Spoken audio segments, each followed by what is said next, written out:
So I'm Sarah Brumfield. This has been. Brumfield. We are here today to talk about responsible AI in From the Page, and it's very much a how are we trying to address many of the concerns we all have about AI within the context of our platform. So if you go to the next slide. So it turns out when we were starting to work on this, we did a little bit of research of searching our Google Drive, and we've been thinking about this for a long time. This is a newsletter I wrote in 2023 after hearing a talk at the Fantastic Futures conference. And this was great because I'm a practitioner, right? I build software, so I need to know how exactly do you go about being responsible with AI. And this list was a really great list. So that was kind of our first kind of thinking about this. We hadn't built a lot into From the Page yet, but this kind of gave us a starting point. But let's see, we're going to start with a story. So we were on a phone call with Jason Godfrey, who's one of the editors of the... I would be pulling out who was making who has these challenges in their projects, because it's kind of it's not personal, but it's a little bit of sharing more than you might want. So documentary editor on a great big project that has a bunch of volunteers and also works with a lot of students. So we were looking at some of the pages in this project, and we saw this. It's a really strange edit, right? This person had transcribed a page, and then they had made a single edit. Single change. A single change in which they removed the text OCR start. OCR start is not anywhere in this 19th century letter, right, at all. Yeah. So what's going on here? Where did it come from? So we look around a little bit more, and we see another page. This time we see an edit with OCR end at the end, edited out. And we actually see that the transcriber worked on editing the transcription some. There were things that he took out, things that he kind of changed or added in. But it's not great. It's still pretty bad. And it's only half the page too. Yeah. Okay. Next slide. Here's a third page this person worked on. And in this case, what we're comparing is their initial transcription, which has a very clear OCR start at the beginning that they don't even edit out. And then a couple months later, one of the senior editors on this project, so someone with probably a PhD in history who's working on this, is coming in, and this is the number of changes that they had to make to this OCR start text that was pasted in. So clearly, this is being pasted in from elsewhere, and the quality of wherever it's being pasted in is just terrible, right? It's really bad. So this presents some problems to us. Where did the text come from? It's pasted in from something. I mean, it's kind of obviously coming from an AI, so what model generated it? Is it one that we like or we don't like? How trustworthy is it? Now, what prompt did they use? They probably said, please do OCR on this image, but we don't know, right? Did the user actually read the document? Or the transcription conventions? Did they even read the transcription that was came out produced, the other right? end? Were they just blindly cutting and pasting this whole time? We will never know. We don't know. We don't know where this transcription came from. We don't know what errors it had. In this case, because this is a very formal editorial process with multiple levels of review, you saw the general editor having to make a lot of changes. But if this was a less formal process run by a library or archive trying to do just a large project that doesn't have a lot of staff to do review, this stuff might have crept in. Right? Crept in to the historical record, right? And this is terrifying, right? We do not want, none of us on this call, none of us anywhere really want that to happen. Right. We don't want versions of documents that aren't trustworthy. Yeah. Okay, so this isn't the only case. We've had other people who run From the Page projects report seeing cut and paste. Some of our colleagues at Library of Congress or people running other transcription platforms report the same kind of things. This is an example of somebody I thought was interesting. This is a member of the Genealogy and AI Facebook group, really interesting group, lots of people exploring different possibilities. And so here's somebody who is really thoughtful saying, hey, can I use AI to help out with this crowdsourcing project, right? And they're kind of doing it the right way. They're thinking about it beforehand. They're not just kind of sneaking off and doing this to cheat on their homework or volunteer hours. And what's interesting to me is this is obviously she's a genealogist. She is an adult as opposed to like a college student, which I feel like the other two examples that we've seen and have heard about on From the Page have been students who maybe don't have the bigger picture. So it's widespread as a possibility that people are thinking about. Right. So the principles that we want to follow in our platform is that we want AI functionality to be optional rather than required, right? We don't want to shove this down anyone's throat. We don't want to make people use AI if they don't want to use it. Right. We also believe it should be transparent, right? You want to know that AI was used, and you kind of would like to know how it was used and not invisible. Right. One of the problems with this cut and paste example was that yeah, you don't know that this came from AI. It's only by sleuthing around that we were able to determine it. Well, and the ones where they didn't bother to take out the OCR, begin Right, OCR, right. end OCR, that we even caught it, right? Right. And then finally, we want OCR results to feel tentative instead of feeling authoritative. We want to undermine the machine because we want humans to actually look at the results and think, to really think about whether they are correct or not. Right. So what are we doing about it, right? Sarah and I run From the Page, a software platform. Here is our approach to trying to make AI be more to use AI responsibly. So the first thing that we do is we don't include a lot of models in From the Page, right? We test and evaluate those models before we include them. Once we do include them, we ask a lot of our existing project owners to if they want this run on it, and then ask them to evaluate it, and we get on the phone call and look at what they have found and evaluate whether it's the types of mistakes that we're comfortable with. Right, because the errors that different AI makes are, right, different AI engines may have a higher or lower transcription error rate, but we really care about the kinds of errors that they're making, right? The ones that we want to avoid are the hallucinations, the slop that is a misreading of a word that is more plausible than the actual word, right? Because we see that a lot. We see the seductive plausibility in AI outputs, and the problem with that is that it's impossible to spot check the results to catch those. If it's reading a noun and coming up with a word that's more reasonable than the word that was actually written, no one's ever going to catch that. Right, that is Or it's the poison we're unlikely trying to unless avoid. you are reading so closely. So We also like models that are tentative. If they see an ink blotch, they put unclear, or they transcribe the two characters you can see and then put ink blot. or if there's an error, it produces gibberish, right? It produces obviously wrong outputs as opposed to seductively plausible errors.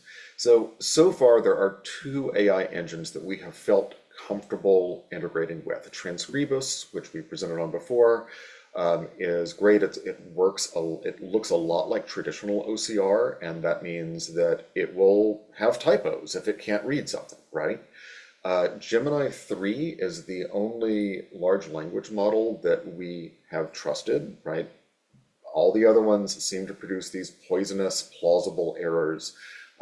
Gemini 3 so far produces errors that look like human errors as opposed to these plausible Right, types of things. autocorrect, type ahead sort of deals. Right. Doesn't make no mistakes. It's just the mistakes it makes are within the realm of what we think is kind of reasonable and human-like. Right. We have noticed that its outputs don't seem to hallucinate. Its reasoning about how it got to those outputs are less trustworthy. But what we care about is the actual transcriptions. Okay, so We want the functionality to be optional. Right. So our three things, optionality is the first one. We are not going to shove AI down anyone's throat. So when you start a project from the page and upload material, you have the option of choosing to generate AI drafts or not.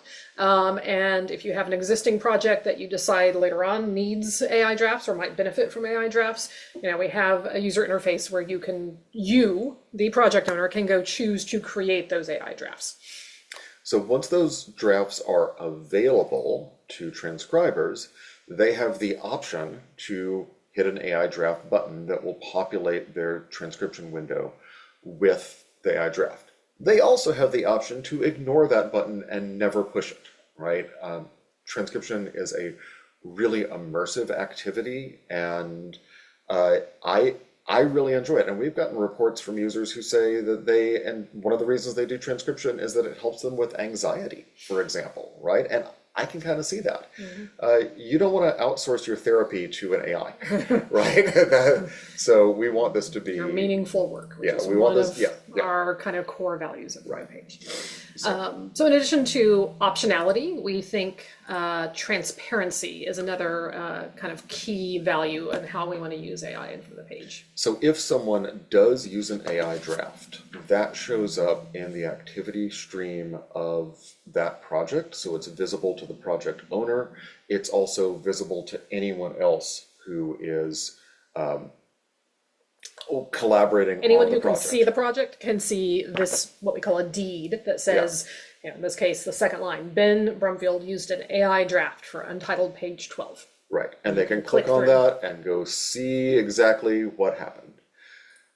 We also log the fact of using the AI draft in our page versions. So whenever someone does use it, we want to track that and we want to surface that so that people know, but this may be fine. In this case, it looks like that somebody came through and reviewed it a couple of times, but they did start with an AI draft, right? AI was used at some point in this process. So we also want AI outputs to be as transparent as possible. So we've started recording and are now displaying what model was used to generate an AI text and when that AI text was run, because we know these models change and you get different results on different days of the week sometimes. They get stupider by the end of the week, just like all of us. Sundays and Mondays, they're great. We also now are recording and displaying the prompt that was used, that we handed the Gemini in this case to generate the outputs, the transcriptions. Right. We also believe in AI drafts being tentative. So. Right. In this case, this is an example of what you get if you click an AI draft. You can see the AI transcription, which is kind of interesting because in this case you've got these diagrams. Donuts. Yes, right? That's the reason I chose this one. It's super fun. Yeah, but at the top of this, we have a warning saying this is generated by AI, probably contains errors. So we want to tell people, this is tentative. Right. So in our, kind of on the more technical side, we also are starting to expose the model and the AI use in our APIs and our exports. So our IIIF API lets people share images and transcriptions. One of the things we've done is there's a see also stanza that machines are directed to use to pull outputs. So our see also stanza, we now say, here's AI generated plain text, here's the AI reasoning explanation, and the model that was used with it. So for other API outputs that use web annotations, so here's an example of dropping IIIF manifest into Mirador. And this particular document I had a lot of fun with because it had 4 pages.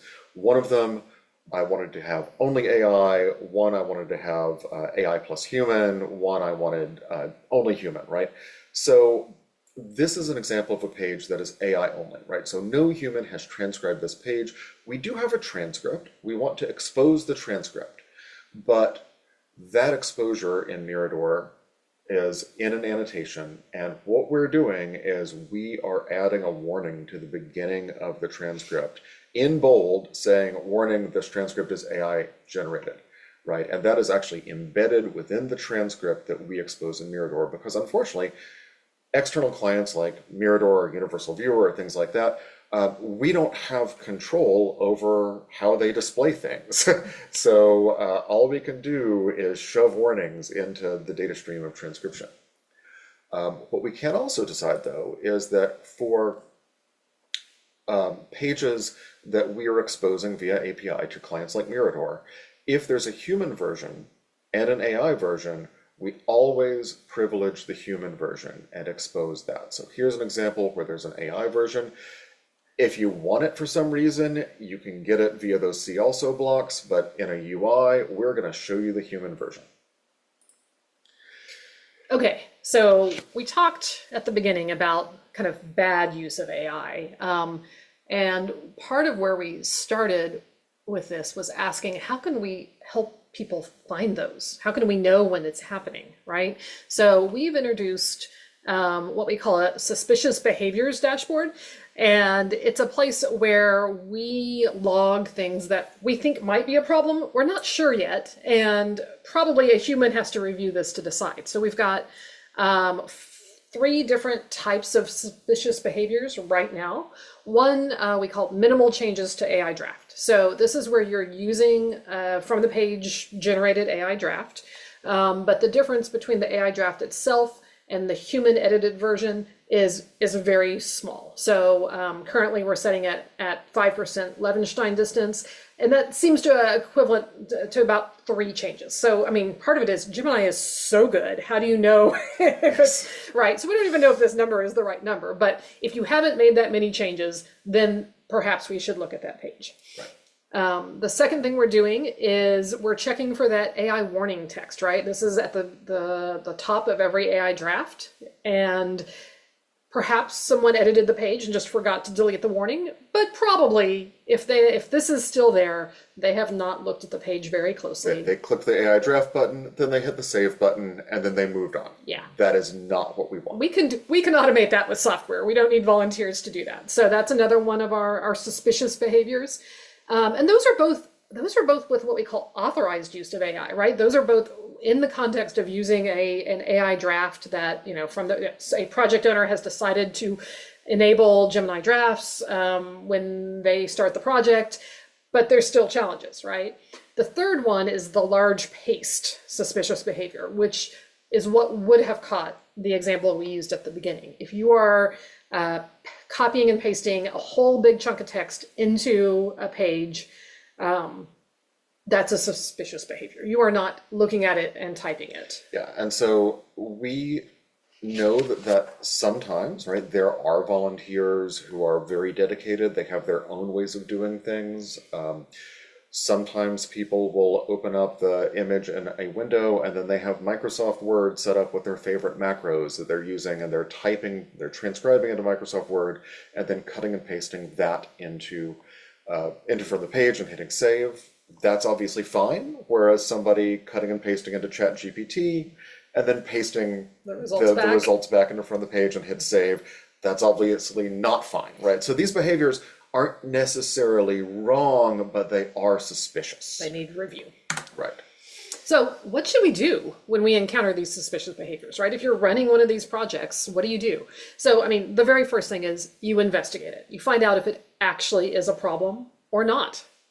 Hopefully it isn't, is what we all hope, right? So hopefully someone just forgot to take out the comment, or someone, pasted something from Microsoft Word and the transcription is great. Who knows, but investigate it. Well, we don't really have this yet, but the ability to mark the user, once you've determined that we're acting in good faith and producing good work, to mark the user as trusted. That'll stop flagging their future suspicious behavior. Right. The third thing is to intervene, right? Send the transcriber a note, send them an email, leave a note on the page. Get in touch with them, educate them, let them know, hey, we don't need humans to do cut and paste, right? Computers can do that. That's not why we're asking you to do this, right? Kind of the fourth idea is, give the people what they want, and, turn on authorized AI drafts, because giving them AI drafts cause less harm than an unknown copy and paste, right? You have a vetted model, you know where it's coming from, you know when it was run, you know what model it was run against, and it gives you a much higher quality starting point than someone copying and pasting from ChatGPT. But if someone is incorrigible, you can block them from your project, right? That is definitely something that can be done. Okay.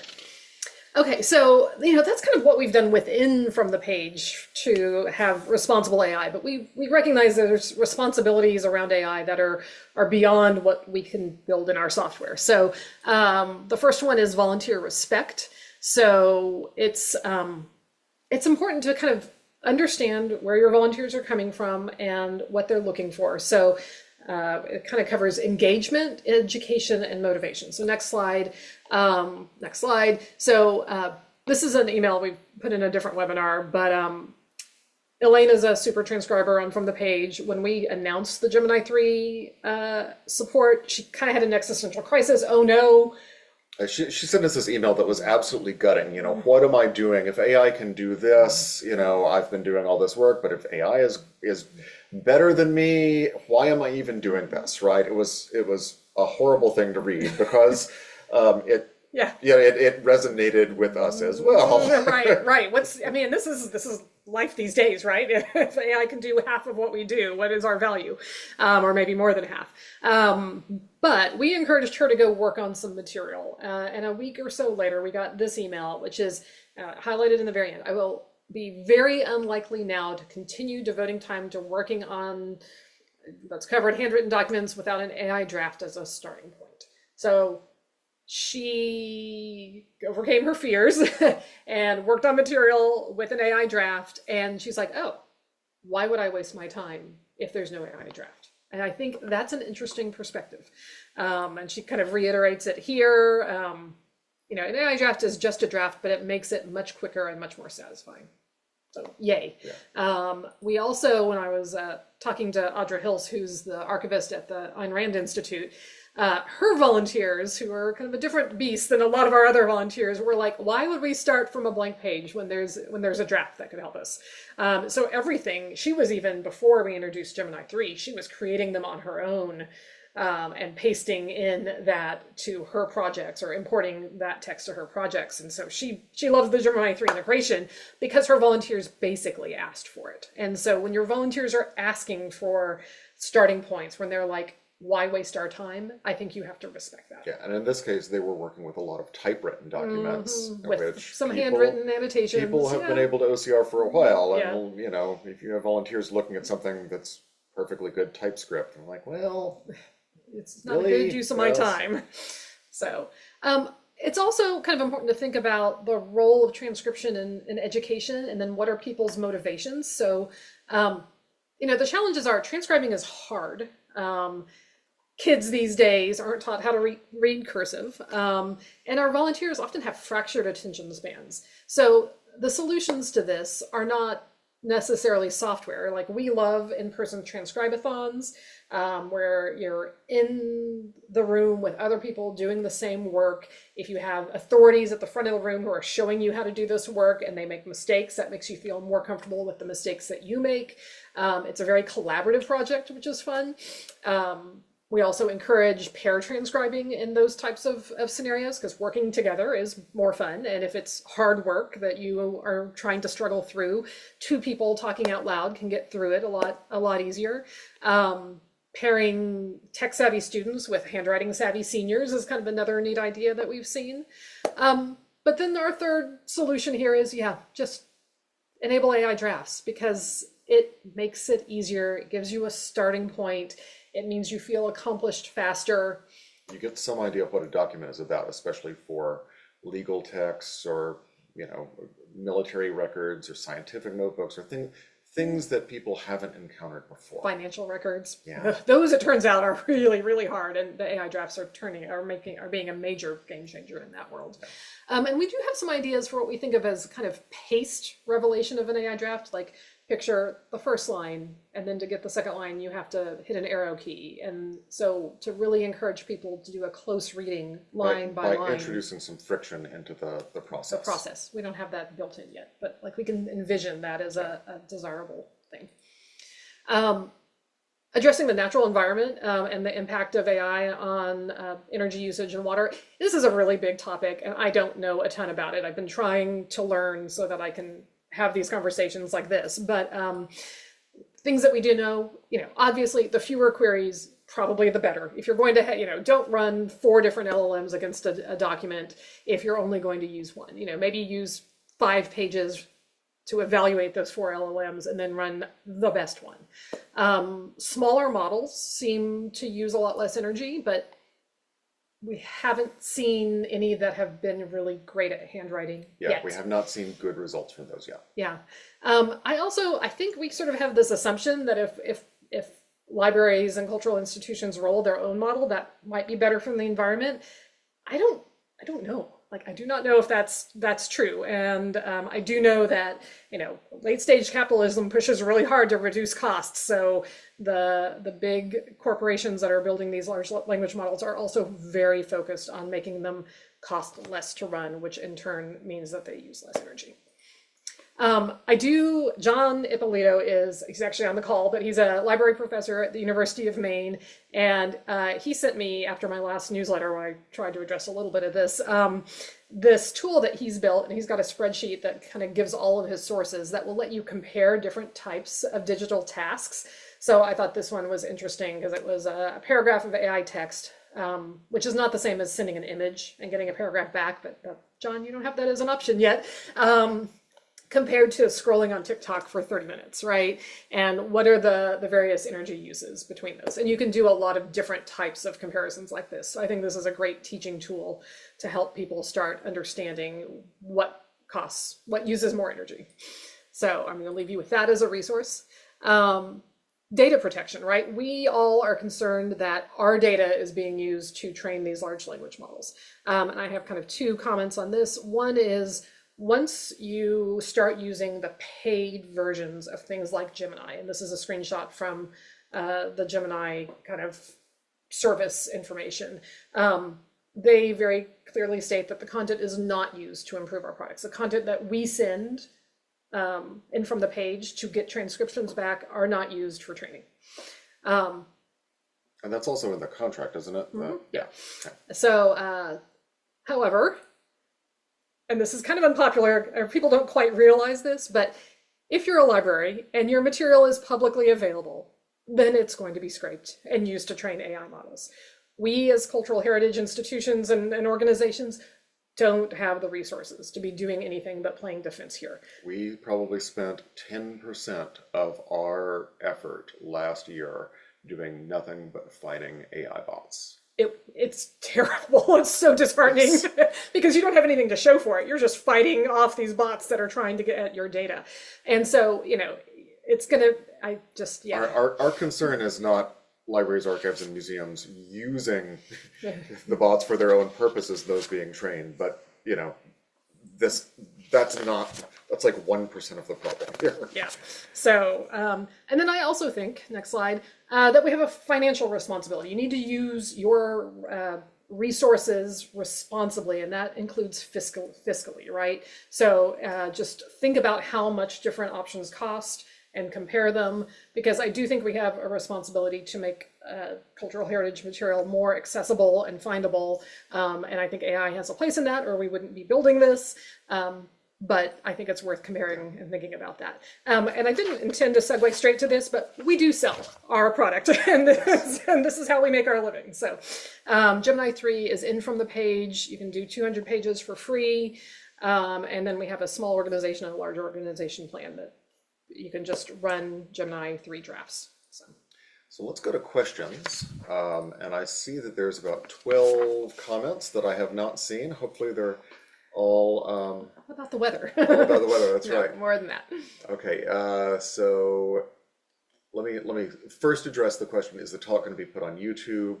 I have slides I want to show my bosses. Well, that's great. John's Yeah. been taking screenshots. Yes, Yeah, we'll send this out. yes. Anybody who's here, you're going to get an email with a recording. It'll be on our YouTube channel probably Monday.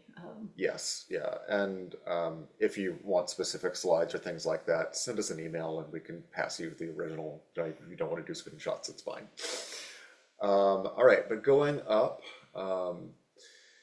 the recent case of Daniel Sternberg, who abandoned his bug bounty Is this program. what you were was a reading me flood- this morning? No, a That flood was a of different one. AI-generated Yeah. bug reports. He believes the user submitting them did so thinking that they were helping. Yeah, okay, that's really interesting. There's a more, in my opinion, something that's even more fascinating. So you're absolutely right about well-intended people who are doing this work thinking that they're helping. But instead, it might be AI slop, and at a minimum, it requires human resources, right? People like us to review all of this and decide what to do about it. So, yeah. Yeah, and I will paste in a response something unrelated that I spotted this morning. In the last 2 days, there was a case of a AI agent submitting a bug fix to a project, then To a major Python library. and then being shut down because it was a human-only issue. And then the AI agent posting an angry blog post about the humans gatekeeping this. It was slightly insane. I'm gonna see if I can find it while Sarah addresses this other. Okay, question. what about Logi? I don't actually know what Logi is, so you'll have to, Elizabeth, explain more if you want us to address that. And then show me, I need to see the chat, Ben. You're covering up half of it. Are models less likely to create seductively plausible errors? We're going to attribute that to Patricia Sway at the Mellon Foundation was the person who gave us that in a talk that we attended a year and a half ago. That was really great. With a prompt specifically instructing it to not transcribe ink blots, etc. Yeah, we have not, I mean, maybe there's ways to make it fewer of them, but yeah, no, mostly not. The prompts that we use with Gemini 3 seem to work pretty well, and most of those we didn't develop ourselves. We kind of found starting points from other people who are doing a lot of this research. Do we remember what model that was? That was probably a ChatGPT one of the with the seductively plausible ones. Yeah, it could have been some of the first multimodal ones. So right now, there also have been cases in which we've written things into the Gemini system prompt and been unhappy with the results, which might also. But not seductive, not necessarily seductively plausible problems. Okay, have you seen any issues with anchoring bias with challenging text and the AI drafts? Okay, so this is interesting. We did a lot of, when we started experimenting, like when ChatGPT kind of hit the zeitgeist, and like asking it to revise metadata on projects that covered things like, cotton plantations in the South, so definitely sensitive material, and it would definitely water them down, make them more vanilla. We talked to a lot of people who are using our Gemini drafts, and I would say we haven't run it. We haven't found any good no projects that are doing really hard stuff. and I think anchoring bias. There's a separate way to interpret anchoring bias, Okay. which is your bias. You read the AI draft first, and so you end up biased towards its readings as opposed to your own independent readings. We have not researched that, but we think that we might have the data to find that out. If there are projects that are halfway completed that then turn on AI drafts, one of the things that we can do is we can compare the difference between the AI transcript and the human transcript in the non-AI draft cases and the ones in which someone did use the AI draft, and we could actually statistically look to see if there are, if there was bias, I would expect there to be fewer differences in the ones in which a user did use AI draft from the ones in which a user didn't. That would be a lot of fun. Okay, so April pastes an article and John responds. You know what? I may ask John if he wants to come do a webinar for us. I'm not going to put you on the spot right now, but I want to hear more about this too. I think we all do, and I am not capable of doing that. Okay. Sounds like From the Page would be best as a, what is HITL, John? I don't know what HITL is, John. And that saves time and energy. So we'll let John explain that, and I'm sure we'll get back to it later. Carrie Bannon, is there an additional fee or is it built into the large organization plan you already have? You already have this, Carrie. You should be using it because we want to hear what, and Carrie's at UNC. They've got the Cameron family papers. One of these interesting questions about, like, what does it do when it starts hitting racially loaded terms, right? Things, we've got all these antebellum plantation records. Yes. That would be really interesting. Yeah. And they've also used transcribers, so it'd be interesting to look at the differences between the transcribers outputs and the Gemini outputs. Yeah. Or we could have let's a lot talk, Carrie. Yes, You definitely want to do some of this, and we want to see what you see. Eric mentioned speciesism. Yeah, I did paste in the slightly insane discussion with the AI agents arguing with the humans. Is there a model that updates its training using internal project data? So those are two very different processes. Querying a model and asking for results from it, and building and training and fine-tuning a model. And there are probably some models that do that, but not any of the easy-to-use ones that we use. We are interested in exploring increasing the context window of the model. So, if you're presenting the same pages to multiple pages of a document to an AI and asking it to transcribe them, it would be interesting to give them the context of the previous pages as they're transcribing later ones. The problems with that are that, one, we don't have the transcriptions corrected yet, so you might be biasing it to spiral down the wrong path. And the other much more significant reason we haven't tried doing that yet is that would greatly increase the number of tokens that we're sending to Gemini, and That's our costs. We would rapidly run out of the ability to just include that. Right. But it'd be interesting. Okay, Elizabeth answers, I forget the name of the software that I was like, I don't know what this is, but some free HTR software. No. Okay. This is Elizabeth. I skipped. This is where we are. From the Huygens Institute in Amsterdam. I'd love to see some work evaluating its results. So we are open to many other models. We have limited resources, so how much we're willing, we don't really run our own models. Because that's a lift that is a lot of work, and we find that they change all the time, so it's a lot of work to keep them updated. So we're happy to just work with APIs. Sandra says, we have 1,700 pages of transcribed letters online. Our purpose was to make the material available to researchers. Should we assume the material is being used to train AI or provide AI responses? Yes.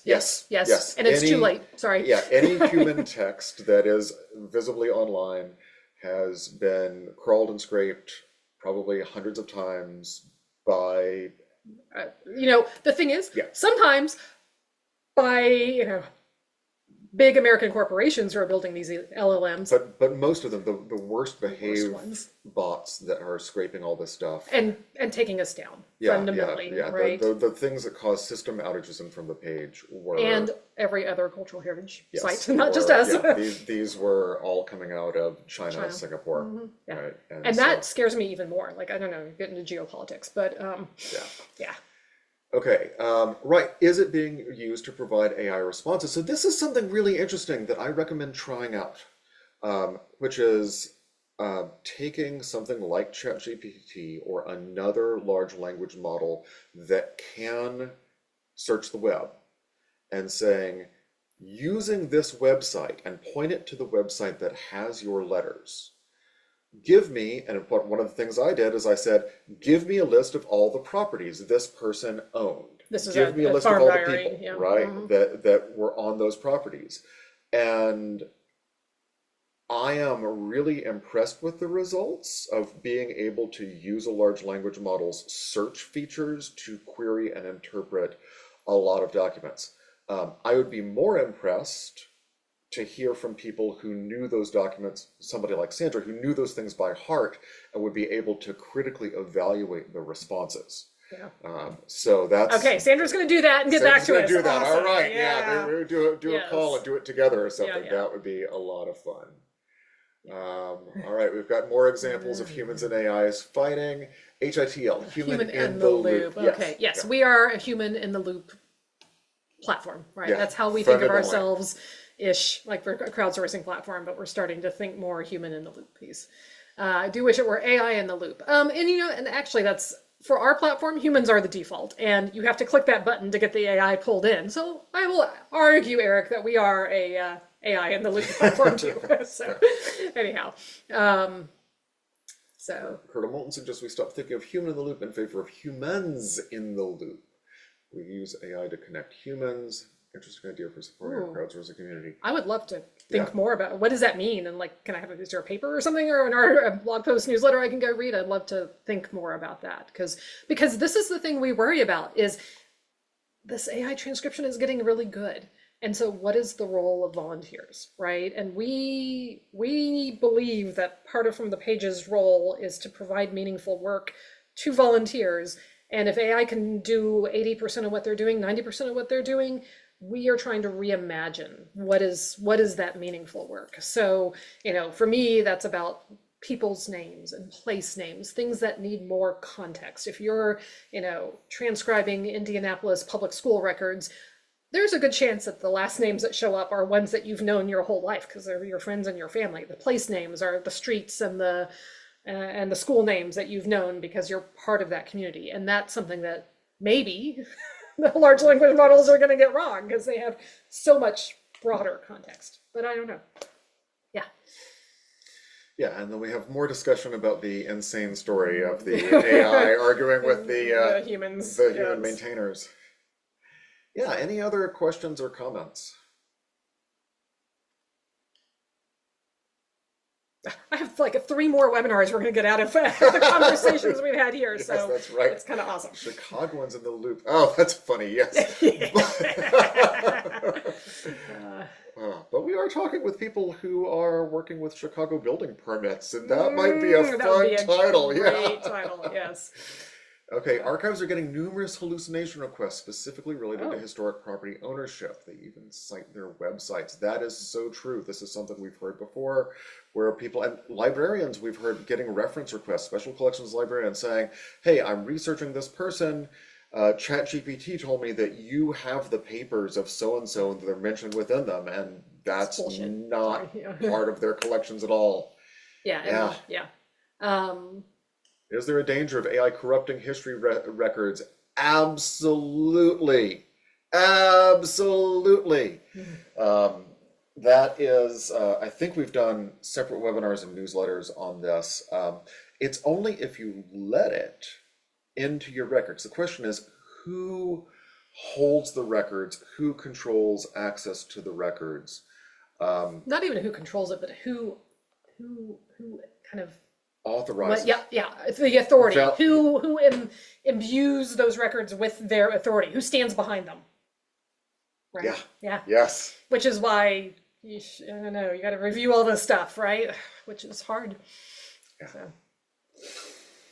Content authority and provenance in the age of AI, a call to action for library, archive, museum community. That is a fantastic thing, Megan. So I actually think what April pasted also looks great. Happy 250. The new series about the Revolutionary War looks like dog shit. Great. Yeah, we're gonna go read that one too. Yeah. So great. But yeah, these are fantastic responses. Okay. Okay. Oh man. Okay. Okay. Yeah. We will also be sending out the chat transcript, at least the things that have links in our follow-up email, because so many people have shared so many great resources here. Okay, I think it's probably we're probably done. We are always happy to chat more individually. You know, you're always welcome to schedule a call and talk about specific collections, specific projects. We are doing, you know, things are changing so quickly, but if you have ideas for AI-driven projects that involve a lot of transcription, we're doing some project-based work as well. So, and hopefully we'll do some webinars on those in the coming months. So. Yeah, so thank you all for coming. If there aren't any other questions, I think this probably concludes our webinar. All right. Everyone take care. Stay warm if if you have reasonable weather and aren't running your air conditioning in February like we are. Yes. Talk about environmental impact. Thanks, guys. Thanks, John.